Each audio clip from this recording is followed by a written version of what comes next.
Bien, cuando comience la grabación. Eh, bien, eh, el tema, el tema de desarrollar es un tema muy bonito en realidad. Se denomina series de Fourier. eh, y tiene, digamos, hay muchas posibles formas de atacar el problema de series de Fourier. Nosotros el que vamos a hacer ahora es en algún sentido el más sencillo. Eh, y eso tiene que ver con la cantidad eh, vamos a decirlo así, con la cantidad de herramientas analíticas que uno dispone.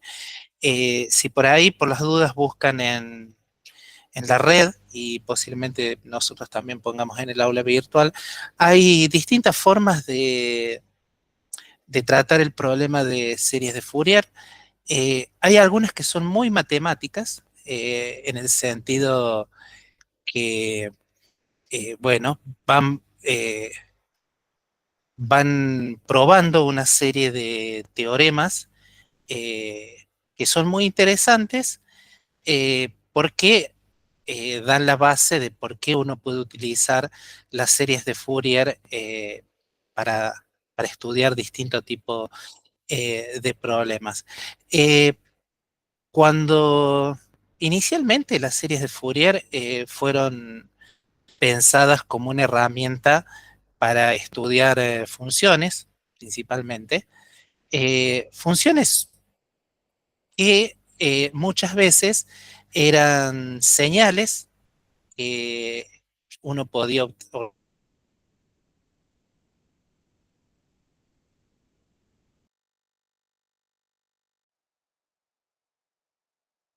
estar recibiendo, estaba compuesta por distinto tipo de frecuencias, ¿sí? O sea, básicamente, de alguna forma, lo que alguna gente se preguntaba era si, eh, y esto lo podemos formar como una pregunta, si esa señal se podía escribir, y esta es la parte importante, como una serie, una suma de funciones armónicas. Eh, en realidad, más que funciones armónicas, como una serie de funciones periódicas. ¿Y por qué esto es interesante? Y bueno, porque por muchas causas, pero entre otras causas era porque muy desde, muy desde los inicios del electromagnetismo, se descubrió que producir señales periódicas, ondas periódicas, era muy sencillo.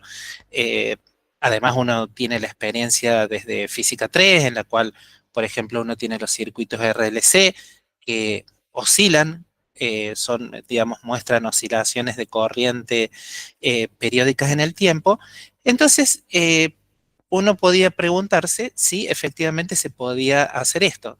Para cualquier señal, uno podía representar esto como una suma sobre funciones periódicas. Más precisamente, en general, lo que se piensa es que si uno tiene una función f de x, donde x está genéricamente en el intervalo 0,2pi. Después uno puede generalizar el intervalo donde está definida la función, pero en principio lo que uno piensa es que tiene una función en 0 y 2pi, y lo que está interesado es en escribir f de x como, eh, voy a escribir una versión muy particular, pero es la que en general podríamos decir es la expresión de trabajo que vamos a utilizar de ahora en adelante. Esto es una suma desde n igual a 1 hasta infinito de coeficientes a sub n por el coseno de nx, más una suma desde n igual a 1 hasta infinito de otros coeficientes por el seno de nx. Queda claro que tanto el coseno como el seno de nx, y n es un natural, son funciones que son periódicas en el intervalo 0,2pi. Este término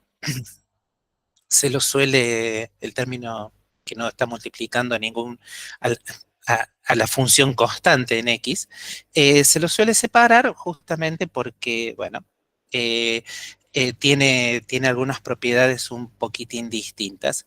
Y bueno, y todos los coeficientes a sub n y b sub n en realidad se pueden calcular utilizando una expresión que tiene que ver con cómo es la función de interés y las funciones periódicas. Es decir, eh, estas expresiones que estoy escribiendo para a n y b n son realmente la forma en la cual uno tiene que calcular los coeficientes eh, eh, a sub n y b sub n, dada una función que en principio la tengo definida entre 0 y 2pi. Y bueno, y desde algún punto de vista, del punto de vista de, podemos decir, de la tecnología, o desde el punto de vista de la, del cálculo, esto es todo lo que hay que hacer. Esto que está acá es exactamente la expresión que tienen los coeficientes a sub n y b sub n en esta, para que esta igualdad se satisfaga en determinadas condiciones. Y esa es la parte que es la que es matemáticamente más interesante, es eh, exactamente eso. Cuando la igualdad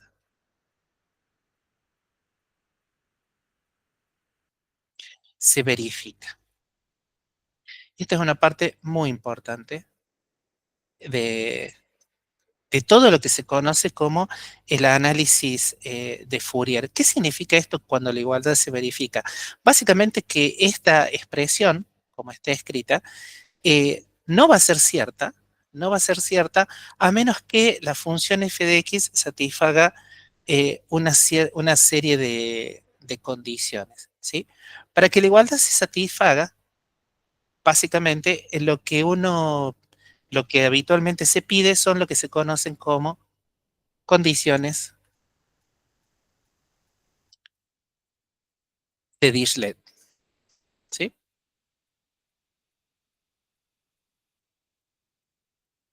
Y estas condiciones son bastante razonables.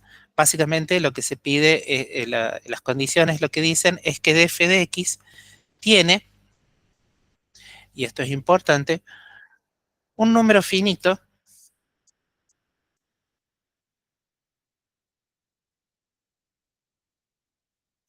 de discontinuidades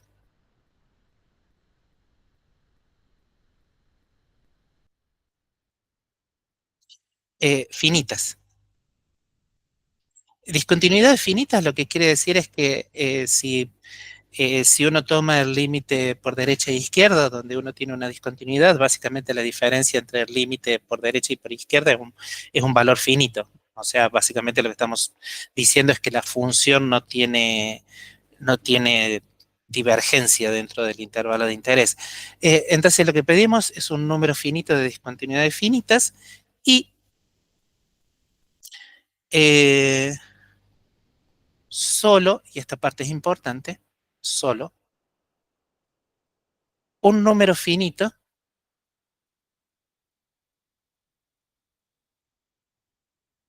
eh, voy a acomodar mejor esto, y solamente un número finito de valores extremos.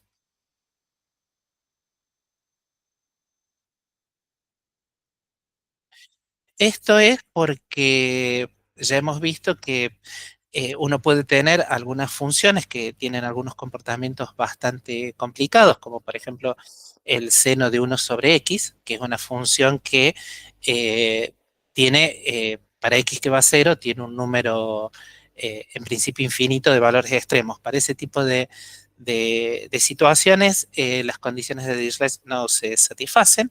Entonces, un número finito de valores extremos, vamos a poner aquí, máximos y mínimos. Máximos y mínimos en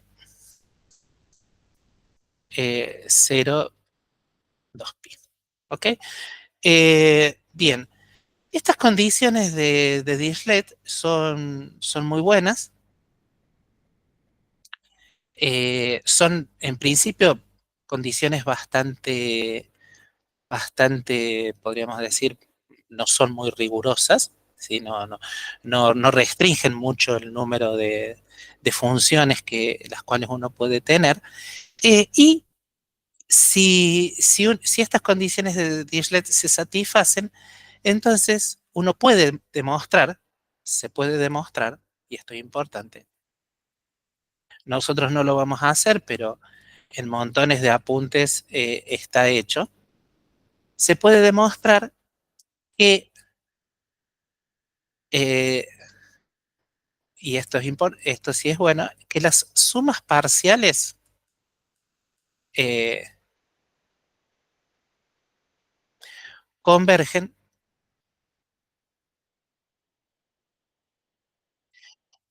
en media.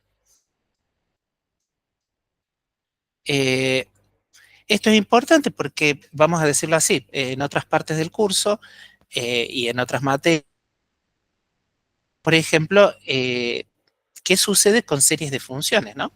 Esta expresión que está aquí es simplemente una serie uno la puede pensar como una serie de funciones y nosotros sabemos que las series de funciones tienen propiedades similares, no quiere decir exactamente iguales, a las series de potencias y que tanto las series de potencias como en las series de funciones, eh, si uno pide condiciones para la serie, para cómo son los coeficientes y demás, esas series pueden ser convergentes y además uno puede demostrar, eh, por ejemplo, para las series de potencias, uno puede mostrar convergencia uniforme en determinados lugares y convergencia en otros. Entonces uno sabe que, por ejemplo, para una serie de potencias, la serie converge dentro del radio de convergencia y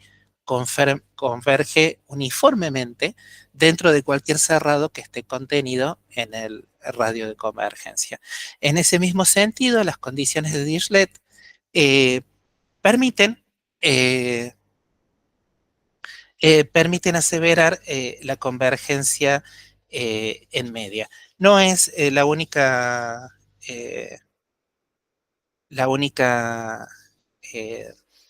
eh, digamos, no es la única convergencia por lo tanto, que se puede estudiar para, para, para las series de Fourier, pero es una de las más interesantes. Básicamente, la convergencia en media lo que suele significar es que si uno tiene, por ejemplo, si me fijo en x0, si x0 pertenece al 0,2pi, y lo que uno puede ver es que básicamente el límite para n que va a infinito de las sumas de Fourier, uno las puede denotar de esta forma, así como uno denotaba sumas parciales, ¿sí? En x0, esto es igual a f en x0 más f en x0 menos, todo sobre 2, ¿sí? Y básicamente, ¿y por qué se escribe de esta forma? Porque podría resultar que x0 sea un punto en el cual haya una discontinuidad, entonces lo que uno tiene que entender es que Eh, lo que uno tiene que entender es que el f en x0 más menos no es otra cosa que el límite para, podríamos llamarlo, eh, delta que va a cero, con delta positivo de f en x0 más menos delta, ¿sí? O sea, es básicamente el límite por derecha e izquierda. Eh, hay, se pueden hacer algunos ejemplos, ¿sí? Hay, eh,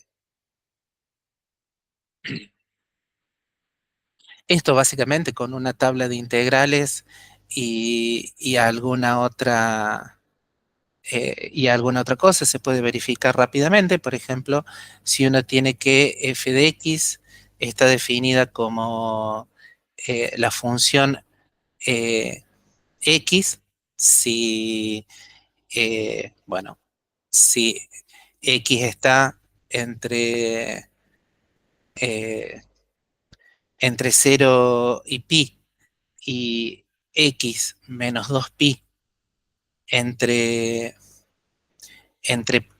acá hay que tener un poquitín de cuidado, en general uno no llega a los límites del intervalo, entonces si esto es para x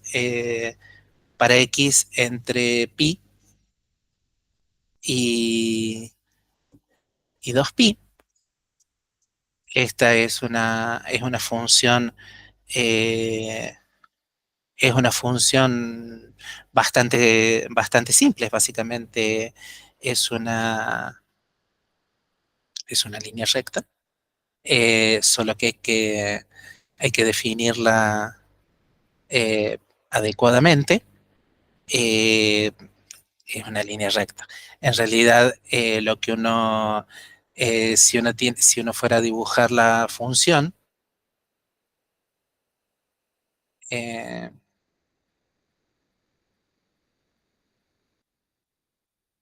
si uno fuera a dibujar esta función, hay que distinguir qué sucede entre 0 y pi, eh,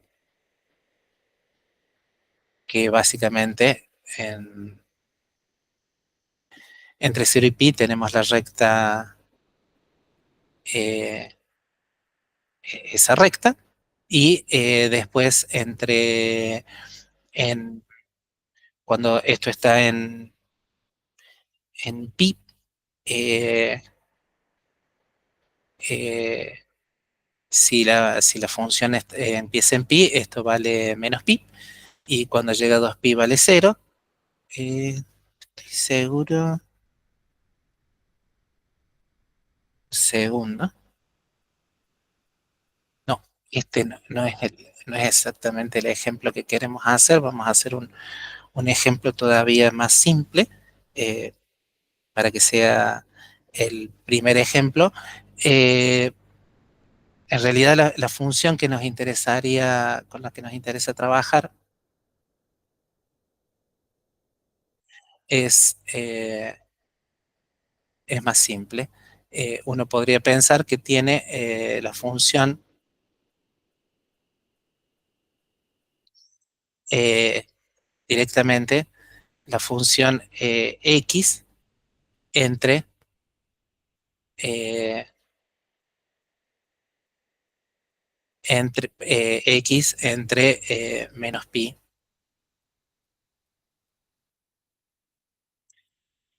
entre menos pi y pi, ¿ok?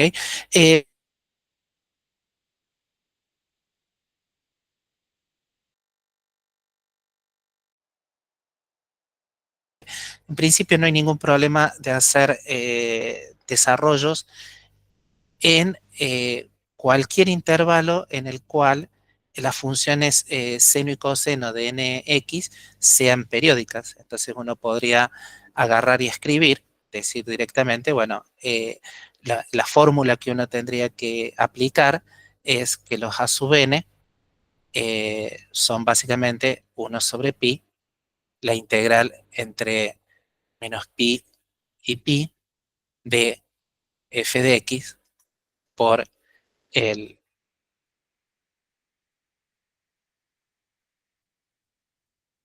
coseno de x, y después los b sub n son igual a 1 sobre pi, la integral entre menos pi y pi de f de x por el seno de x.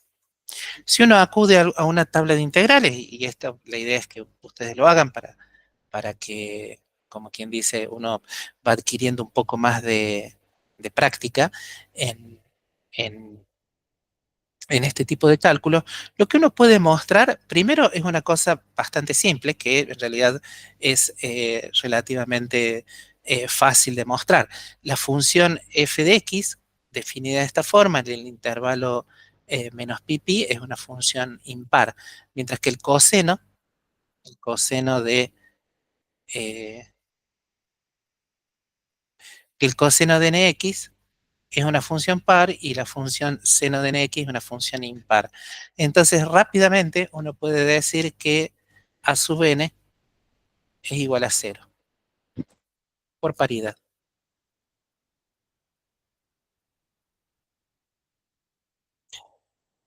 Además, uno puede mostrar que básicamente los b sub n son de la forma menos 1 a la n, eh,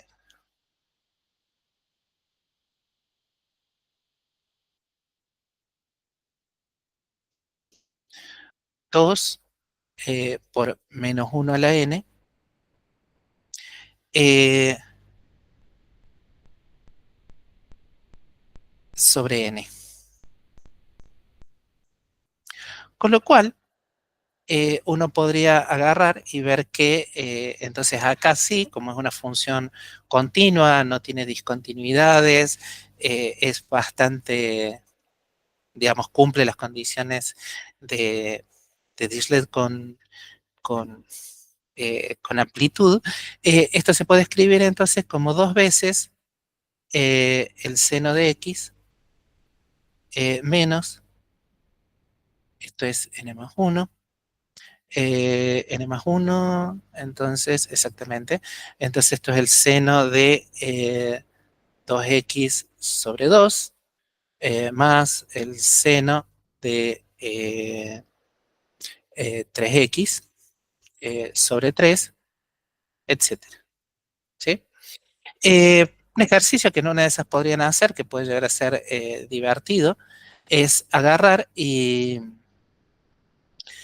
utilizar un graficador y sumar algunos términos de esta serie y ver que efectivamente hay una... las sumas parciales se van aproximando a los valores de esta, de la recta, ¿sí? Con lo cual uno puede verificar en una forma práctica la convergencia. Hay algunas otras series de trucos que se utilizan, pero primero, discúlpenme, pero eh, tengo que- me están llegando una serie de mensajes que tengo que responder. Discúlpenme en 5 minutos, ya continúo.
Bueno, espero que no continúen las interrupciones, disculpen. Eh, una cosa que se suele hacer para analizar las propiedades de las series de Fourier, de las sumas de Fourier, suele ser expresar una serie de Fourier. eh, en realidad, en vez de hacerlo como una serie en senos y cosenos, uno procede a escribirla como si fuera una serie en los complejos. ¿Sí? Entonces, desde ese punto de vista, uno podría escribir que f de x no es otra cosa que la suma desde n que va de menos infinito a infinito de coeficientes c sub n eh, por e a la i n x, ¿sí?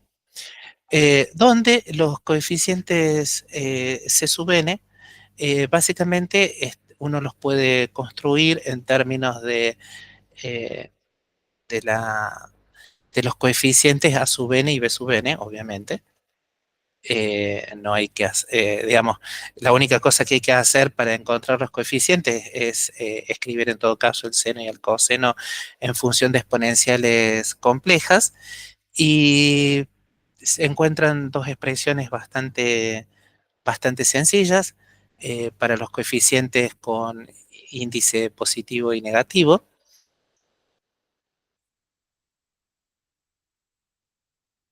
Y bueno, en este caso, cuando uno escribe C sub n y C de menos n, uno lo que piensa es que que n son valores positivos, mientras que C sub 0 es exactamente igual a un medio a cero. O sea, de vuelta, el coeficiente cero tiene un aspecto levemente, levemente distinto. Eh, En algunas condiciones, bajo algunas condiciones, las sumas de Fourier, las series de Fourier, Profe, sí, eh, ¿cuál es la diferencia entre los dos? O sea, el C sub n y el C sub menos n, ¿no son lo mismo? digo, Ah, no, hay un menos y un más. Ah, no lo había visto nada. hay un menos y un más, sí, Sí, exactamente. dale, gracias. De Profe, nada. Sí, eh, al principio de la serie de Fourier hay un término que es A sub 0 dividido 2. sí. Sería, ¿por qué consideramos sacar el primer término del... Sería el coeficiente A de la primera serie, lo sacamos el primero. Sí, eso tiene que ver con cómo es la integral, cómo es la función, eh, cuál es lo que uno que considera, cuál es la función que vale para n igual a cero. O sea, para n igual a cero, la, la función seno se anula, por eso no hay un coeficiente de sub cero. Mientras que cuando uno utiliza de coseno de cero, eso me queda la función identidad, ¿ok? Sí, sí. La diferencia tiene que ver en que, digamos, uno tiene que agarrar y probar, por ejemplo, qué pasa si uno pone la función que es la identidad. Si uno pone la función identidad, todo esto me debería dar 1, ¿sí? Sin embargo, si uno pone la función 1 y no pone coseno y pone un 1 acá, porque estoy poniendo el coseno de, de 0x, ¿sí? La integral entre 0 y 2pi queda 2pi. Dividido pi, tengo un 2, pero yo estoy representando la función 1. Así que tengo que dividir este término en 2 porque tiene una normalización distinta. ¿Se entiende? Sí, sí, sí, lo entiendo. Ok, pero es básicamente por eso. En principio, vamos a decirlo así, eh, hay también uno lo puede interpretar eso gracias a cómo es el producto escalar entre funciones senos y cosenos, ¿sí? Eh, uno, digamos, muchas formas de enseñar Fourier, básicamente lo que primero que introducen es cuál es el producto escalar entre el coseno, entre distintas funciones coseno, ¿sí? Y distintas funciones seno. Por ejemplo, uno puede, bueno, simplemente lo voy a decir acá, es un paréntesis. Lo que uno puede ver es que uno puede pensar que la integral puede ser de vuelta entre menos pi y pi o entre 0 y 2pi es exactamente lo mismo, pero la integral, vamos a poner entre 0 y 2pi, del coseno de n x por el coseno de mx, o sea, estamos suponiendo que los argumentos de las funciones coseno son distintos, esto uno puede ver que es básicamente una delta de nm. O sea, uno puede pensar que estas dos funciones son ortogonales entre sí. Y lo mismo, la integral entre 0 y 2pi del seno de nx y el seno de mx integrado respecto de x, esto también es proporcional a una delta de n y m. ¿Sí? Entonces, para que estos productos sean iguales a realmente sea una delta, no haya ningún coeficiente, uno tiene que dividir esto por estas cantidades, estas integrales, lo que habitualmente se denomina una normalización. ¿Sí? Estas integrales son importantes porque algunas veces uno puede llegar a querer escribir como una serie de como una serie de Fourier, alguna función armónica, y entonces tiene que utilizar estas cantidades. Pero en principio, uno puede hacer una presentación de la serie de Fourier sin ninguna necesidad de hacer estas cosas. Digamos, y el argumento que había dicho antes es, supongamos que tenemos f de x igual a 1, entonces rápidamente uno puede ver que a sub n, que es la integral entre 0 y 2pi de f de x, que es 1, por habíamos dicho que las a eran las que eran proporcionales a los cosenos, si no me equivoco. Sí, señor. Entonces, esto puedo poner coseno de nx de x, y esto uno se da cuenta que es 0. ¿Y por qué? Porque si tengo un 1, me queda la integral del coseno de nx, y la integral del coseno de nx, básicamente el seno, y el seno evaluado entre 0 y 2pi vale lo mismo, vale 0, y también puedo ver, si f de x es de esta forma, también puedo ver que esto para n mayor que 0, y b sub n, que es la integral entre 0 y 2pi de 1 por el seno de nx, integrado respecto de x, también es 0. Entonces, si ahora agarro y calculo que a 0 es la integral entre 0 y 2pi, acá me falta el 1 sobre pi, que no importa los fines de que es 0, pero los escribamos para que coincidan con la definición, de 1 por 1, porque el coseno de 0 es 1, por el coseno de 0 lo vamos a escribir de esta forma, integrado respecto de x, esto es lo mismo que 2pi sobre pi, o sea 2. Entonces, realmente uno puede ver que f de x no es otra cosa que a0 sobre 2, igual a 1. ¿Ok? Es una normalización y tiene que ver con cómo se comportan esas funciones. Es distinta la normalización de coseno y seno cuando n es distinta de 0 que cuando n es igual a 0. Tan simple como eso. Gracias, Ok. profe. No, nada. Bien. Entonces, o sea, por las dudas, ustedes después en método 2, en algún momento probablemente vean bases, lo que se denominan bases de funciones. Las bases de funciones son funciones que particulares que permiten escribir funciones como combinaciones lineal de esas bases de funciones. Y una de las bases de funciones más conocidas es la base de senos y cosenos, que es una... pero digamos eso de vuelta, es parte de las cosas que uno suele ver en métodos 2. En principio, acá lo que estamos tratando de ver es la suma de Fourier a través de sus propiedades más simples.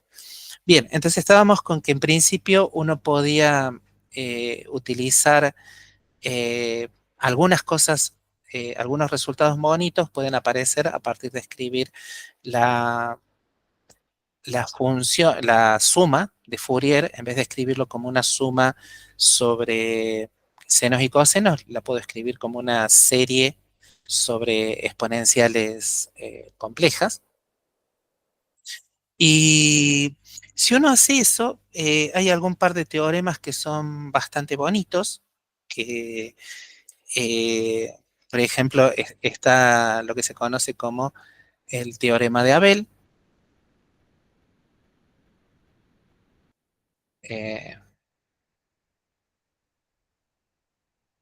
eh, que cuando uno lo enuncia parece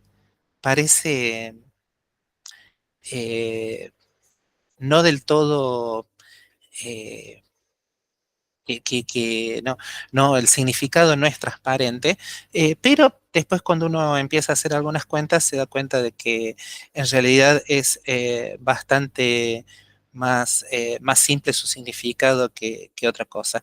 Entonces, básicamente lo que dice esto es que uno tiene que considerar, considere eh, una función f, eh, que vamos a pensar que está representada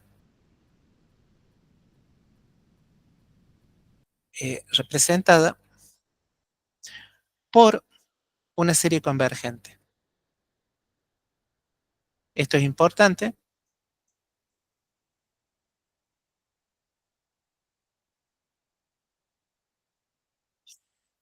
por una serie convergente, ¿sí?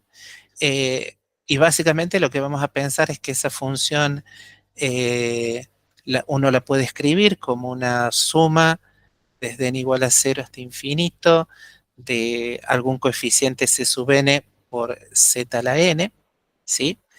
Eh, que eh, para en las condiciones en las cuales lo vamos a querer, vamos a escribir en particular que esto se puede escribir como una suma desde n igual a 0 hasta infinito de c sub n, y vamos a utilizar la representación polar de los números complejos, es decir, vamos a pensar que z se escribe como un radio por radio, una constante r, por e a la i tita, y acá la tenemos elevado a la n.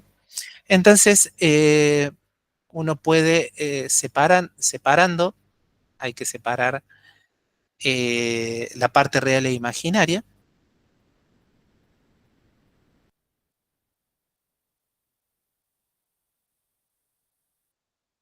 La parte real e imaginaria de la función, ¿sí? O sea, vamos a escribir que u de r tita se puede escribir como una suma desde n igual a 0 hasta infinito de c sub n por r a la n por el coseno de n tita, mientras que la función b de r tita se puede escribir como una suma desde 0 hasta infinito de c sub n por r a la n por el seno de tita. Lo que uno se da cuenta es que, digamos, obviamente u y b para r que van a 1 son la serie de Fourier, ¿sí? Entonces, eh,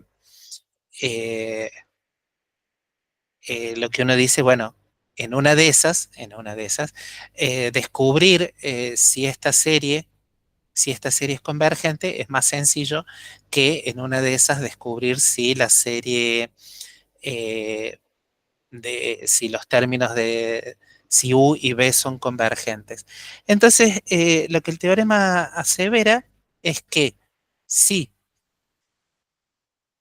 U de 1 y tita y B de 1 y tita son convergentes,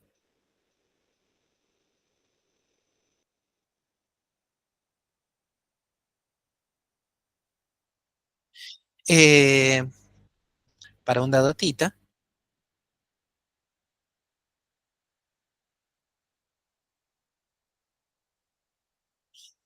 entonces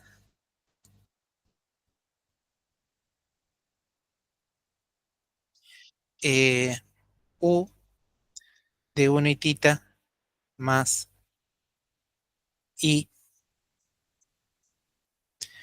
de B de 1 y tita son exactamente iguales al límite para R que va a 1 de F evaluada en R e a la I tita. Y esta expresión no es que siempre sea evidente su uso, pero hay algunos usos que son realmente bastante bonitos.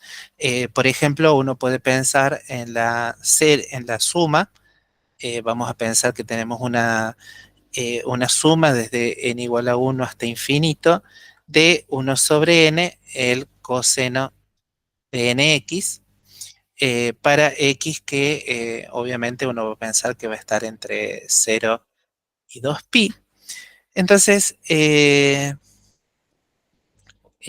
una de esas uno podría decir, bueno, es posible que esto efectivamente sea convergente, pero por ahí obviamente es una expresión complicada de analizar.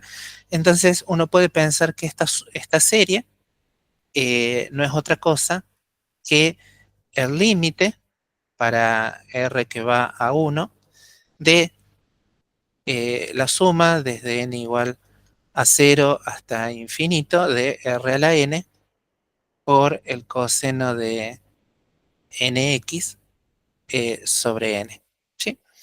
Entonces, lo bueno de todo esto es que además la suma desde n igual a 1 hasta infinito de r a la n por el coseno de nx sobre n, todo esto se puede escribir como un medio, la suma desde n,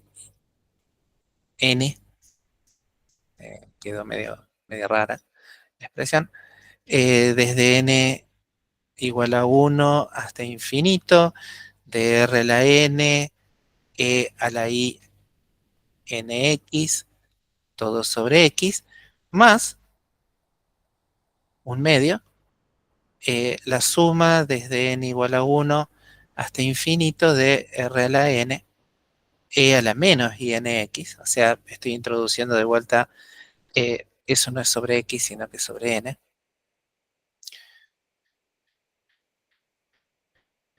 Estoy introduciendo y estas series son, digamos, uno puede identificar que se parecen mucho a las series del logaritmo. De hecho, en realidad, estas series uno las conoce justamente de la, del análisis complejo, y todo esto se puede escribir como menos un medio de el logaritmo natural, vamos a utilizar esto para denotar el logaritmo, de 1 menos r e a la ix más el logaritmo natural de 1 menos r e a la menos ix. Por las dudas, uno diga, bueno, pero ¿y cómo sé eso? Básicamente, estas expresiones salen cuando uno desarrolla el logaritmo alrededor no de 0, porque no puede hacerlo, sino que hace el desarrollo alrededor de 1. ¿Sí? Entonces, básicamente esa serie es bastante sencilla. ¿Por qué? Porque el logaritmo de 1 vale 0 y la serie subsiguiente en realidad es la serie de 1 sobre x. No exactamente 1 sobre x, sino que uno puede deducir que esta es la serie. Bien, entonces todo eso además, acá se pueden utilizar las propiedades del, del logaritmo, ¿sí? Voy a volver a escribir desde donde el punto de partida. Esta es la suma desde 1 hasta infinito de r a la n, el coseno de nx sobre n. Eh, Acá usando las propiedades del logaritmo, como esto es una suma, se puede escribir como el logaritmo del producto de los argumentos, ¿sí? Eso es lo que se usa. Entonces, básicamente esto queda menos el logaritmo de el argumento, y el argumento queda de la forma 1 más r cuadrado. Ese es fácil darse cuenta de dónde viene, porque viene básicamente del producto de 1 por 1 y después de estos dos términos, que uno es el complejo conjugado del otro, entonces queda r cuadrado, y después hay otro término que es de la forma 2r coseno de x. Además, vamos a estar también vamos a utilizar la propiedad del logaritmo para este 1/2, en realidad ponerlo como una potencia. Así que toda esta expresión es menos el logaritmo de todo el corchete a la 1/2. Ahí uno puede tomar el límite para r que va a 1, ¿sí? Si uno toma el límite para r que va a 1, vuelvo a obtener de la suma desde n igual a 1 hasta infinito de r a la n coseno de n x sobre n. Esto ya sabemos que es exactamente la suma desde n igual a 1 hasta infinito de coseno de nx sobre n. Pero donde tenemos algo más divertido es acá en el lado derecho de la ecuación. Podemos tomar el límite y eso queda menos el logaritmo natural de 2 menos 2 veces el coseno de x, todo a la 1/2. Y acá también se pueden utilizar otras propiedades, porque uno puede utilizar las propiedades del ángulo mitad, ¿sí? Las propiedades del ángulo mitad son bastante conocidas. O sea, uno sabe que puede escribir 1 como el coseno cuadrado de x sobre 2 más el seno cuadrado de x sobre 2. Y otra propiedad que uno puede utilizar del ángulo mitad es que el coseno de x en realidad es lo mismo que el coseno de x sobre 2 más x sobre 2. Así que esto es lo mismo que el coseno cuadrado de x sobre 2 menos el seno cuadrado de x sobre 2. Si utilizo todo esto y lo introduzco en esta ecuación, todo esto queda que es menos el logaritmo natural de 2 veces el seno de x sobre 2. Y se acabó. Se acabó. Estoy casi seguro que está bien. Está bien el resultado porque básicamente utilizo un, un cuadrado que queda acá. El cuadrado del seno cuadrado lo simplifico con el 1/2 y básicamente, como básicamente cuando hago la suma me queda 4 senos cuadrados, también con la raíz cuadrada me queda 1/1/2. Entonces este resultado es también de vuelta como muy bonito, bastante inesperado, y eh, algunas veces permite encontrar expresiones cerradas, te estoy agarrando, eh, algunas veces permite encontrar expresiones cerradas para, eh, bueno, para, para algunas series de Fourier. Vamos a encerrar todo acá y ahí tenemos un resultado muy, muy simpático. Eh, digamos, esto como forma de ver que efectivamente la introducción de pasar de las series de Fourier reales a series de Fourier complejas tiene una, una eh, ventajas concretas, ¿no? Y también no es ahí, no se acaban en la, en la,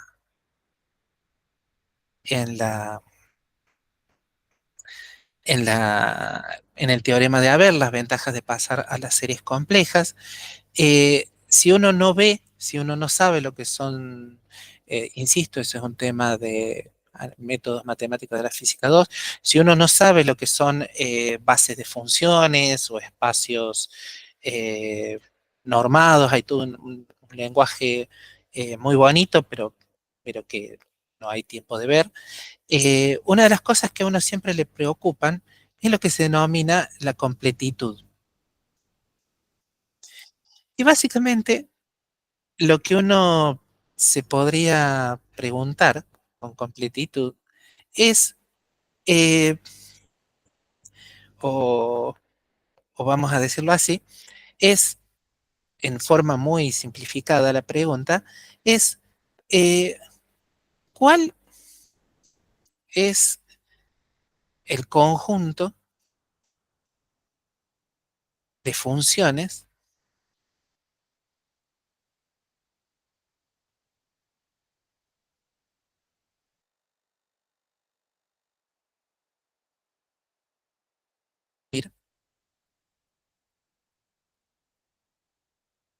escribir en el sentido de se pueden escribir como series de Fourier,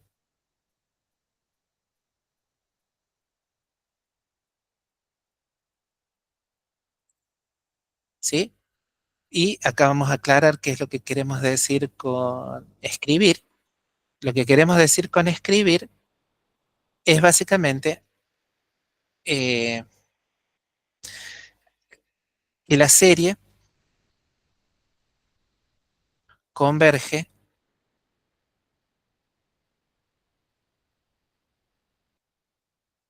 a, sí, la serie converge a la función. Ya dijimos que escribir que una función es igual a la serie de Fourier tiene que entenderse realmente como, como que en algunos lados sucede y en otros lados no. En particular, ya hemos dicho que las condiciones de Dirichlet lo que aseguran es convergencia en media, que quiere decir que, por ejemplo, si tengo una función discontinua, en la discontinuidad la serie de Fourier converge a algo que es un valor que tiene que ver con los límites a derecha e izquierda de la función que tiene una discontinuidad. No es el único fenómeno en el cual uno puede agarrar funciones, series de Fourier, y que la serie no converja puntualmente a a la función. De todas formas, lo que sí se puede ver es que si, vamos a decirlo así, hay una cosa que es muy bonita, que nosotros sabemos que si F es eh,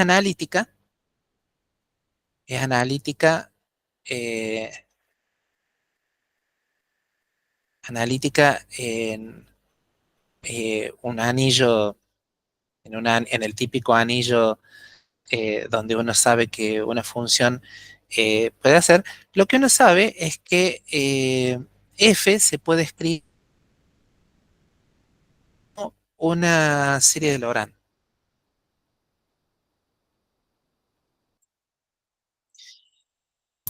Profe, ¿Sí?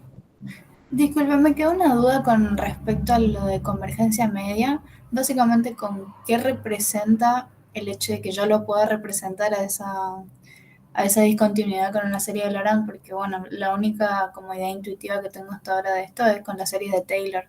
Y bueno, con el ejemplo de la X que usted había dado, lo grafiqué y bueno, queda hermoso, ¿no? Pero con la discontinuidad ahí, ¿cómo se vería? No sé si vería, pero bueno, ¿qué representaría la serie de Fourier en ese caso? A ver, si vos, también este es un ejemplo que pueden hacer, bueno, acá voy a tener que hacer otro paréntesis, pero eh, paréntesis, vamos a hacerlo así. Como ejemplo, en las guías lo van a hacer, ¿sí? Hay algunas funciones que son como muy clásicas de analizarlas en Fourier, ¿sí? Eh, una de esas típicas funciones que se suele utilizar es lo que se conoce como la onda cuadrada. Uno podría decir que es una onda cuadrada. Básicamente lo que uno piensa es que uno tiene una función que es, de vuelta, la podemos graficar entre menos pi y pi o entre 0 y 2pi, es totalmente indiferente, pero supongamos que tenemos una función que es, la voy a graficar así, de 0 y pi, y entre 0 y 2pi es una cosa por el estilo, ¿sí? Acá vamos a decir que la función vale 1 y que acá vale menos 1, ¿sí?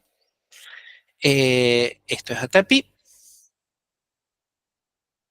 y esto viene hasta 2pi. Uno podría agarrar, esto está bien definido en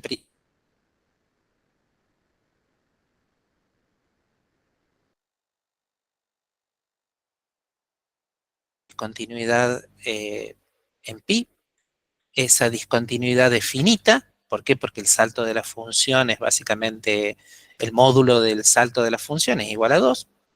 Y después en el abierto 0pi o en el abierto pi 2pi la función es continua. Así que las integrales que definen a los coeficientes a sub n y b sub n, uno los puede calcular, ¿sí? Si uno hace eso, lo que va a ver, disculpen, el dibujo nunca va a ser tan bueno como si uno lo hace en una computadora, pero lo que uno va a ver es que básicamente, eh, justamente porque todas las funciones, de vuelta, uno puede demostrar acá que los a sub n son distintos de 0, ¿sí? Eh, y que los b sub n son iguales a 0. Eso se puede ver más o menos fácil si en realidad a este tramo de la función lo grafico acá entre menos pi y 0 y ahí queda claro que es una función impar, ¿sí? Pero básicamente es una serie de Fourier que solamente tiene términos en seno. Entonces, si uno grafica el seno de x, el seno de x es alguna cosa de este estilo. Viene por acá, casualmente acá pasa en 0, ¿sí? Y bueno, y después baja y hará alguna cosa por el estilo. ¿Ok? Eso es lo que hace seno de x. Después uno puede agarrar y empezar a sumar otras funciones, ¿sí? En serio, los invito, usen la computadora, que para estas cosas es buenísima. Y después si hago después seno de 3x, etcétera, etcétera, etcétera, básicamente lo que uno empieza a descubrir es que esto se empieza a acercar mucho efectivamente a digamos, acá se aproxima mucho la función seno. Pero como todas las funciones seno en cero se anulan, lo que va a suceder es que eventualmente esto tiene que caer, ¿sí? Y después esto vendrá acá y hará alguna cosa por el estilo, ¿sí? Entonces, el converge en media, básicamente, ¿por qué? Porque la suma de las funciones senos, las sumas parciales de las funciones seno, es una cosa que es siempre finita, está siempre bien definida. Entonces, no importa si la función que uno está poniendo es discontinua en un punto, las integrales no se enteran de eso. Y las funciones seno, lo que van a hacer es, naturalmente, van a tratar de ir al punto medio. En la discontinuidad van a ir al punto medio. ¿Por qué? Porque todas las funciones seno son continuas, ¿sí? Lo que representa la, la serie de Fourier, y ese es el punto, la serie de Fourier, todas las sumas parciales de Fourier son continuas, ¿sí? Eh, Gracias a todos los teoremitas que vimos en análisis complejo, lo que uno sabe es que una sucesión, una suma, una serie de funciones continuas, en general converge a, en casi todo punto, converge a una función continua, ¿sí? De hecho, sabemos que converge a una función continua. Entonces, si la función que yo estoy desarrollando en Fourier es discontinua, la serie de Fourier va a ser algo distinto. ¿Por qué? Porque si yo estoy sumando funciones seno, estoy teniendo algo que es siempre continuo. ¿Se entiende? La suma de Fourier es siempre continua. Sin embargo, yo puedo calcularle las series de Fourier a una función discontinua y obviamente la función discontinua y su serie de Fourier no valen lo mismo. No valen lo mismo en los puntos de discontinuidad. ¿Ok? Claro, sí, gracias, profe. Nada, seguimos. Bien, o sea, a ver, hay varios conceptos eh, que son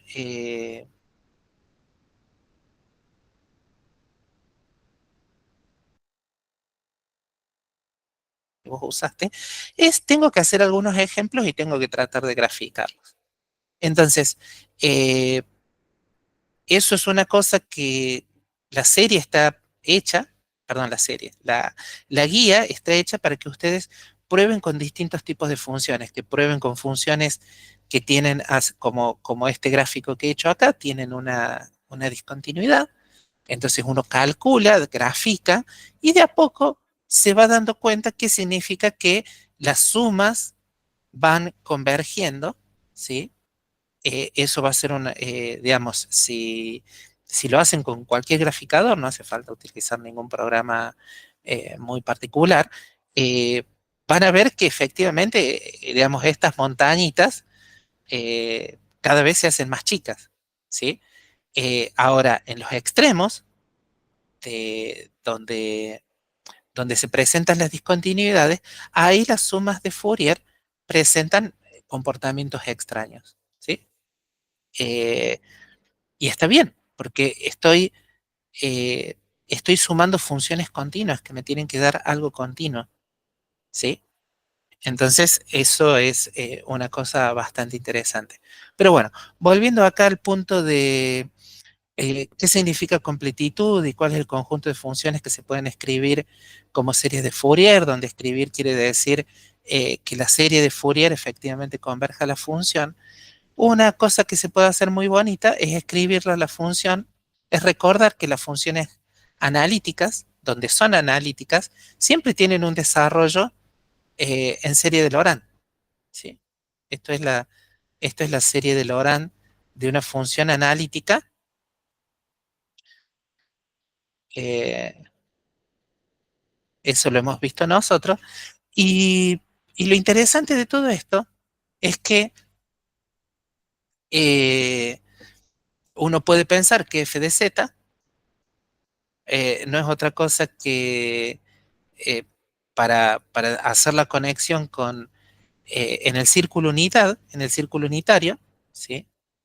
En el círculo unitario, traducción en cuando tengo el módulo de z igual a 1, en el círculo unitario, una función de los complejos, en realidad es una función que se puede ver que es de la exponencial e a la i-tita, y esto es lo mismo que una suma desde n igual a menos infinito hasta infinito de n por e a la i n tita. Pero esto que está acá, escrito, esto es una serie de Fourier.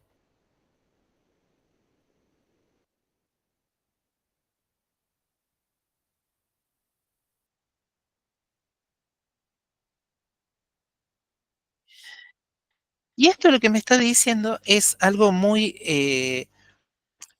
simpático, es bastante restrictivo, por cierto, pero básicamente lo que me dice es que si yo tengo funciones, obviamente tengo si tengo una función en los valores, en los reales, pero esa función en los reales, la restricción a los reales de una función analítica, ¿sí?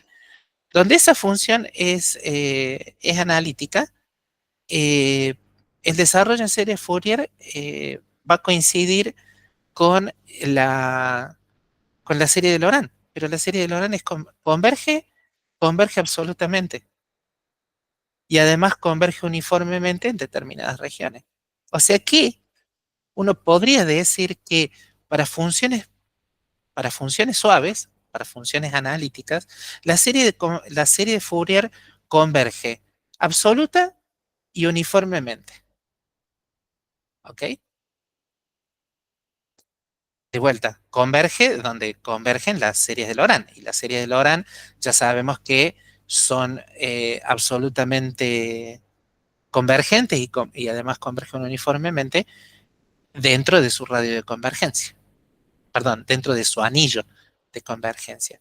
Entonces, uno puede, si uno, entonces, ¿qué funciones cuáles funciones admiten siempre desarrollo en serie de Taylor que además converge? Y las funciones suaves, las funciones que, si yo las extendiera a los complejos, son funciones analíticas. O sea que hay muchísimas funciones que tienen desarrollos en serie de Fourier convergentes en todos los puntos y un montón de cosas. Obviamente, las funciones con discontinuidades no cumplen con esas, esas propiedades. Eh, por último, por último, uno podría preguntarse qué sucede, y esto también es muy simpático, es qué sucede si uno no tiene funciones que estén definidas en el 0,2pi, sino que queremos intervalos más grandes. Entonces, esto se suele denominar cambio de intervalo.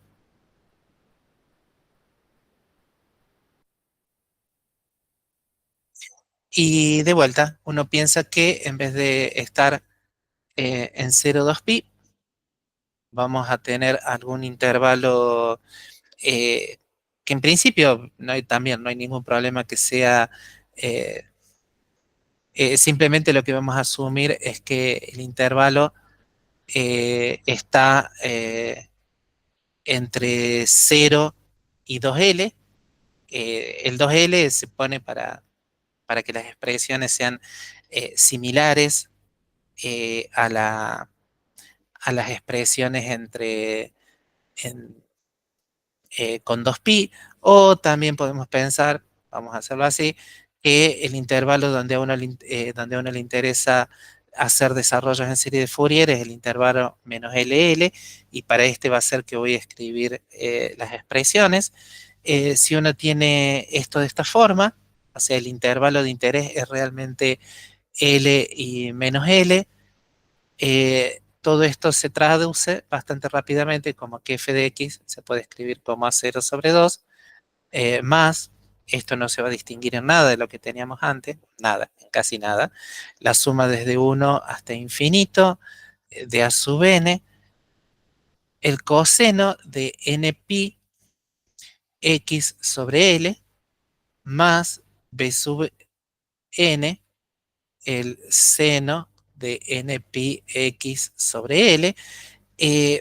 La idea aquí, que lo tiene que guiar a uno, es que básicamente para tener funciones cosenos y senos periódicas entre menos L y L, simplemente lo que tengo que hacer es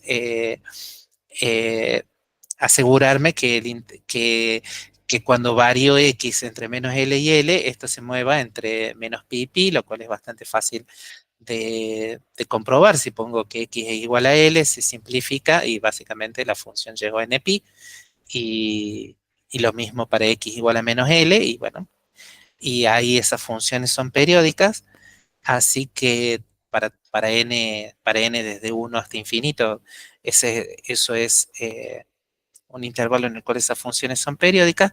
Entonces ahí lo que va a suceder es que a sub n lo puedo escribir como 1 sobre L, la integral entre menos L y L de f de X por el coseno de n pi X sobre L integrado con respecto a X, ¿sí? Y en realidad acá obviamente la variable de integración aquí es muda, se podría poner cualquier variable de integración, y b sub n es igual a 1 sobre L, la integral entre menos L y L de f de X seno de n pi X sobre L integrado respecto de X, y esta expresión uno piensa que es válida para todo n desde 0 en adelante, mientras que esta segunda expresión es válida para n desde 1 en adelante. ¿Ok? Profe, Sí. profe, ¿por qué en la definición tenés que el A sub n se distribuye? O esta no he puesto los paréntesis. No debería ser A sub n por el coseno y B sub n por el Perdón. seno. Puse mal el paréntesis. No, no es que se distribuya. Ahí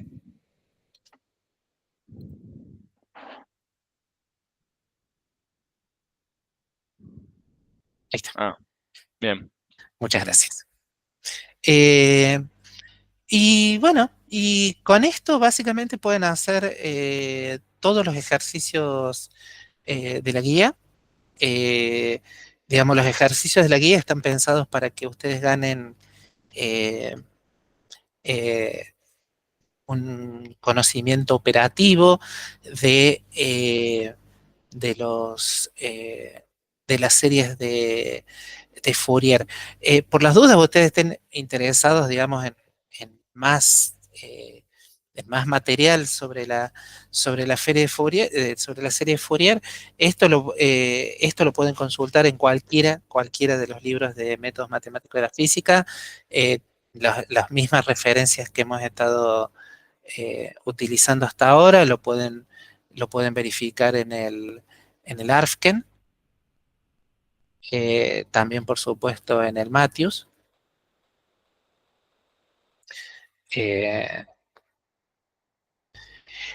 Hay algunos,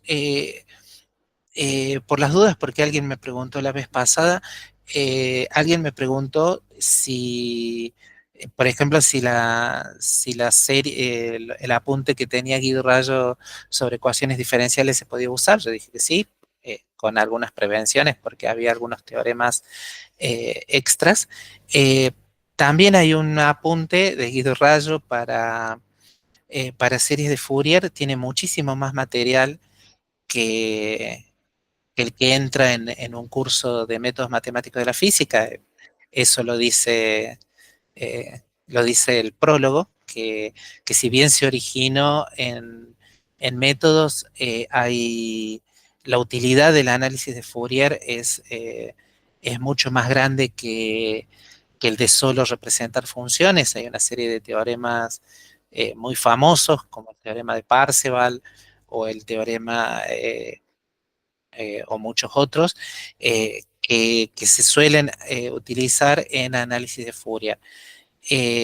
Lo pueden mirar, total, no daña, no daña. Y además pero con esa prevención que probablemente tiene mucho más, muchísimo más material del que van a utilizar. En estos libros, lo más probable es que lo que encuentren, además del teorema de Abel, sea, ya dije, el teorema de Parseval. Eh,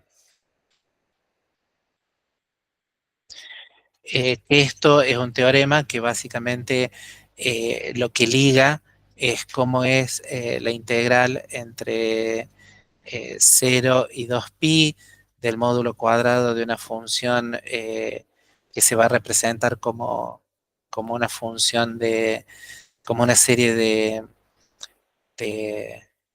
de Fourier, y esto básicamente tiene que ver con la suma desde n igual a 0 hasta infinito de a sub n.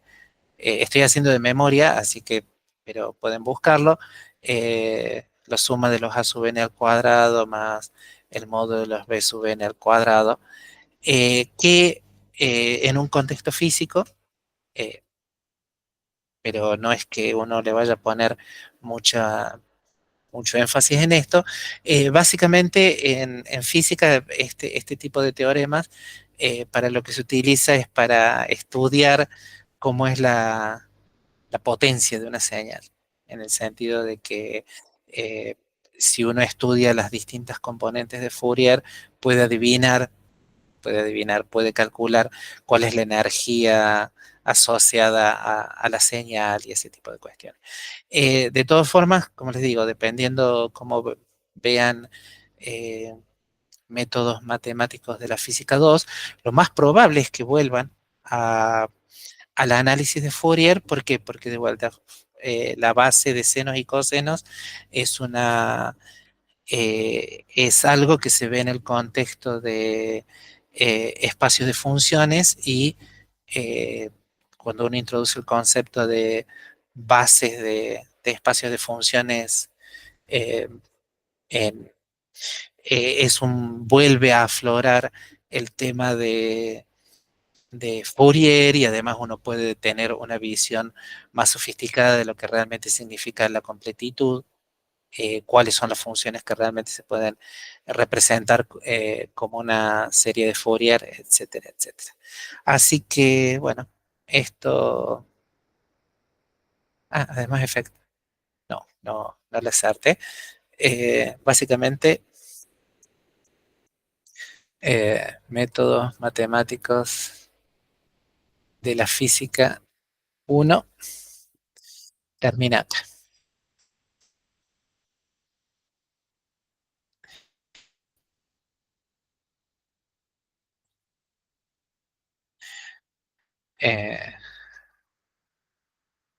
Eh, yo lo que voy a hacer después, que al principio voy a poner, ya voy a dejar de grabar esto.